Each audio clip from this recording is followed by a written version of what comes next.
Hi everyone and welcome to Jab and Move with your host Stephen, and we want to talk about a couple of quick things over the weekend, which is Dubois vacating his chance to have a shot at the IBF eliminator with Sanchez, and also I wanted to talk about Itauma as well. He's fighting Franklin next. Is it a step backwards for the man? Where is he going right now? What is his next steps after that? I want to just dive into those two things, guys, and just sort of get your thoughts over the weekend, see what you lot think. So let's dive into the main one, which is Daniel Dubois has pulled out of a chance to fight for the eliminator with Sanchez. I only think one thing when I seen this and I read this, and it was absolutely going to be the first thought, I think, for many of you as well, is that he's lining up for a shot with Fabio Wardley. He's got to be, hasn't he? Like, I know there's obviously the rankings. I think in the WBO he's number 3 or number 4, so he's not top tier in terms of the next one on the rank. But we all know Queensberry are very good at many things, but they are exceptional at one thing, which is getting their fighters title shots. They seem to do it out of absolutely nothing. They have created multiple title shots now for Dubois. 1 he's won, 2 he's lost. But you know what I mean? Like, that, at his such a young age to get to that point. We've seen what they're doing with Itauma, which we'll discuss in a bit, and we've seen what they've done with Fabio Wardley.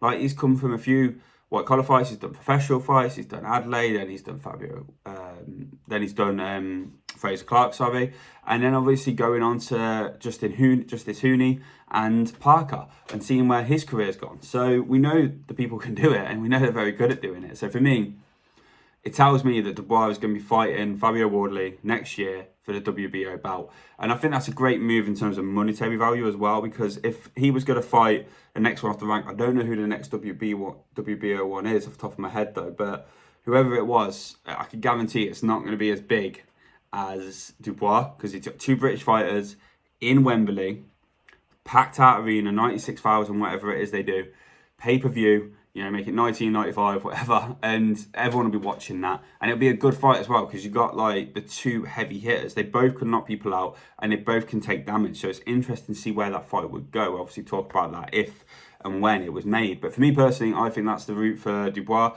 I think he's pulled out of this so they can smartly get him the next fight against Fabio Wardley for the WBO bout and get him back to being world champion, and possibly Fabio Wardley retaining the championship. Let me know your thoughts on that one, guys.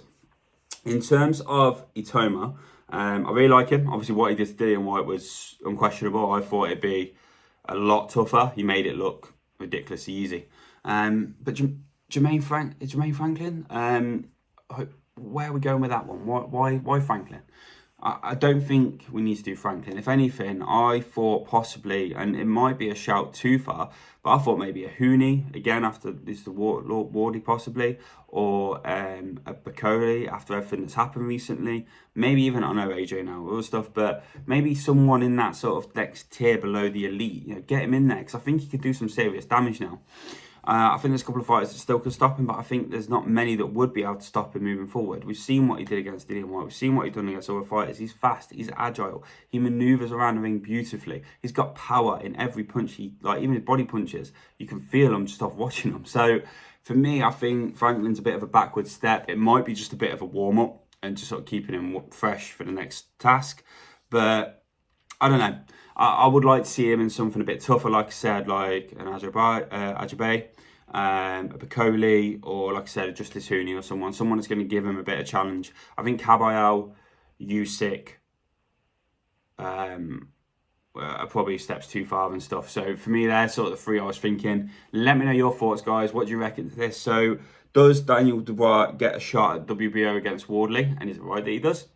After pulling out against Sanchez for the IBF eliminator. And what about Itauma? Where is his career going? What do we think is going to be next for him potentially after this? And who should he have fought instead of Jermaine Franklin? Let me know your thoughts, guys. I look forward to hearing from you. Have a lovely weekend. Take care. Bye.